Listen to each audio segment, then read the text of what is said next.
Welcome to the Feel Better, Be Better show.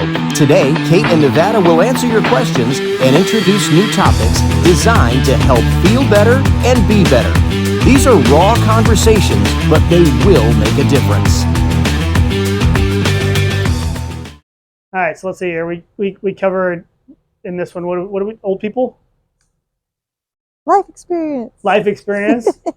Now we hit on trying something new. Trying stuff new. And all the trials and tribulations that come with that. So enjoy the show. All right, so let's see. Okay, we had an interesting scenario over like the last week here where we got to watch one player in particular do something really brand new for them. Completely off the wall. They'd never done before, never tried anything like that or whatever.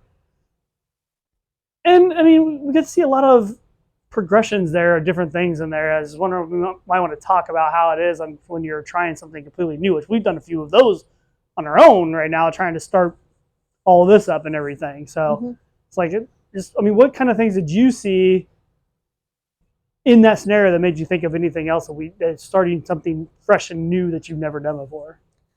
Well, I mean, I think the first thing that I do want to point out too is like how exciting it was that, you know, she's 12 and I act 12. You do.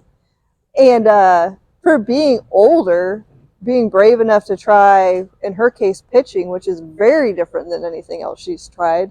I mean, that takes a lot of guts to step out there and try something that different and that new, and know you're not going to be necessarily the best at it from the beginning. And she looked pretty good, got frustrated, even though we had to point out some of the girls who've been pitching for years were not even as close, but yeah, so I mean, that doesn't really answer your question, but kind of start with that. Well, I think the interesting part is that, I mean, she kind of inquired to me, and I was like, "We'll go try it." And she kind of like, I can't do that. And you're like, "Yeah, you can. Like, go. Who cares?" I was like, "It's not like we're counting on you to be a pitcher, but where's the fun in just never doing anything?" So I was like, "Go for it. Why don't you go try some?" And so I relieved her so that she could go try it out and see what was going on. And funny part is, we've seen it. We've seen her frustration. She doesn't feel like she's doing very good, but she's doing really, really good. But at the same time, I think that's kind of where I wanted to talk a little about. I mean, you get in there and you're wanting to be able to pick something up and be as good as the best people, which, I mean, let's face it, you've never started out that way. You didn't start off that way when you were a baby, when you started walking. You didn't start off that way when you were talking. You didn't start off that way when you were first learning in kindergarten and first grade of how to do words properly and everything like that.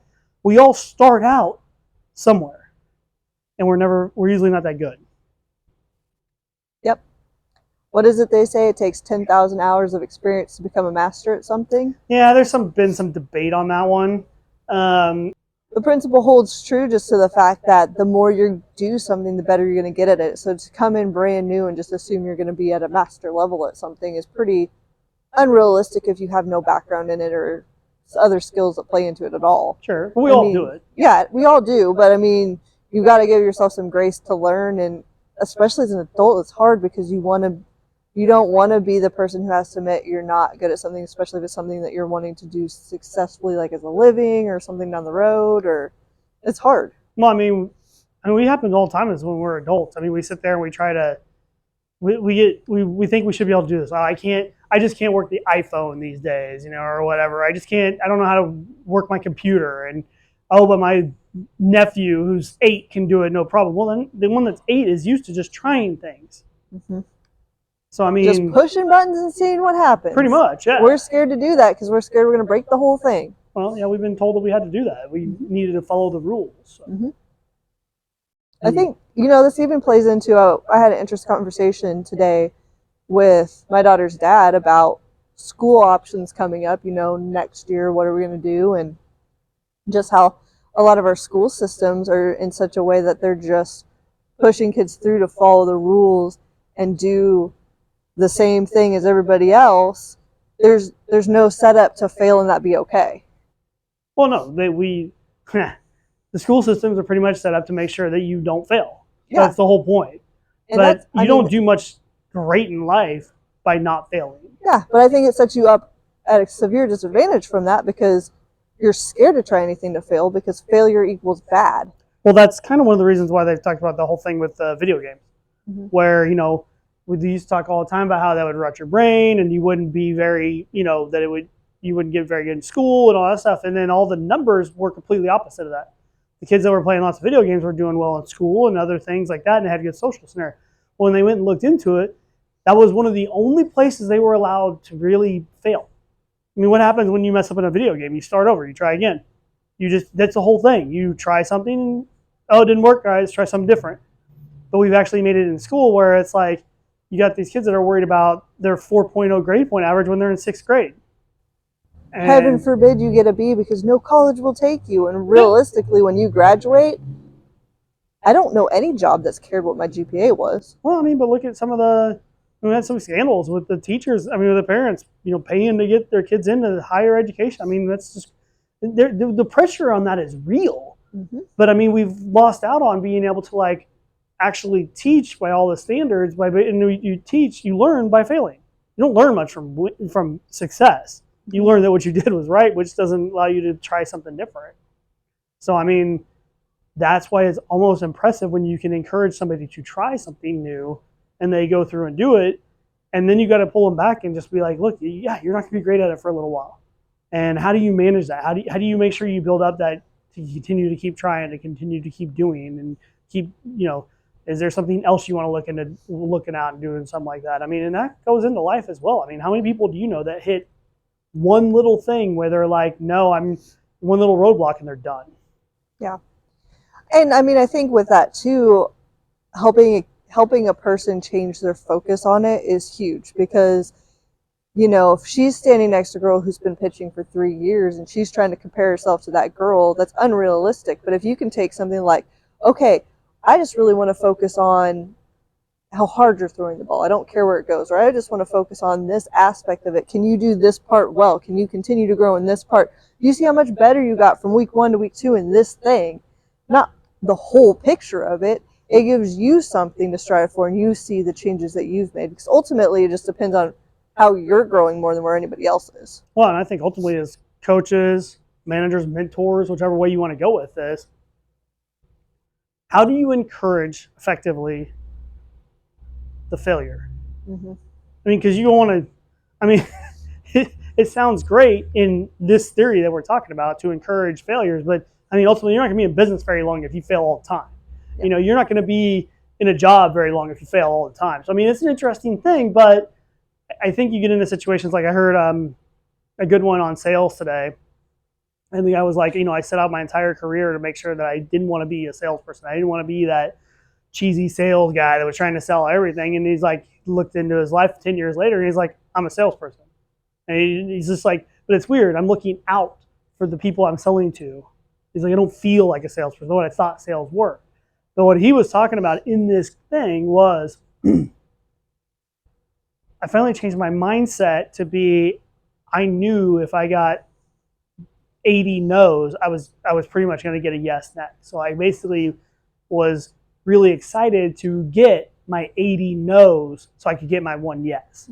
So the success became the failure, which is kind of interesting when you look at it, but that's the same thing when we're teaching somebody how, you know, somebody new on how to pitch. No, I need you to throw 80 bad pitches for that one good one. Well, and how do you put that into perspective for a 12-year-old kid? Yeah, and I think instead of maybe focusing on praising the failure in it, is not reprimanding the failure, but praising the growth as you go. Sure. Because then you're not looking at, oh, failure, you tried, yay. It's looking at, okay, we didn't do well. Don't care. Like, that's fine. You took a risk and it didn't work. Okay, what can we do better? And then work on the growth of it. And then when it does happen, it's like, hey, you worked hard at that and you did that one thing right, and look, it came together. Well, and I think it's interesting as an adult. We have a very interesting perspective, and I know that younger people don't want to ever hear that. But as you get older, your perspective changes. And so for us, so you have to keep that in mind that there's almost nothing you can do to be able to take 40 years of life experience and put it into a 12-year-old. There's just nothing you can do. You can say all the words, you can make some magic flow chart, you know, you could do some great video presentation, but you're not going to be able to separate 40 years of experience in 12 years. So what can you say instead to help encouraging the effort? Because you can sit back and say like, oh, look, you're doing great here. Wait for another 5 years. 5 years is half that kid's life almost. I mean, 5 years for a 40-year-old is an eighth. So it's a lot different in how long those things work. So, I mean, it's a tough thing to try to figure out the right mix to be able to encourage the kid to keep trying even though they're failing in their own eyes. Mm-hmm. I'd agree. You got anything more on that? Or I mean, I don't know that I really have a lot more on that topic, to be perfectly honest. I mean, well, I think I want to follow up with some how you get from being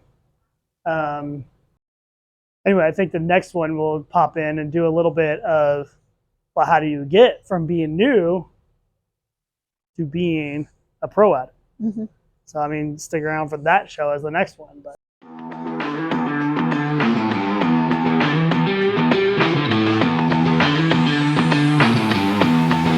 Thank you for watching Kate in Nevada. Hope you've enjoyed this show and found it useful and empowering.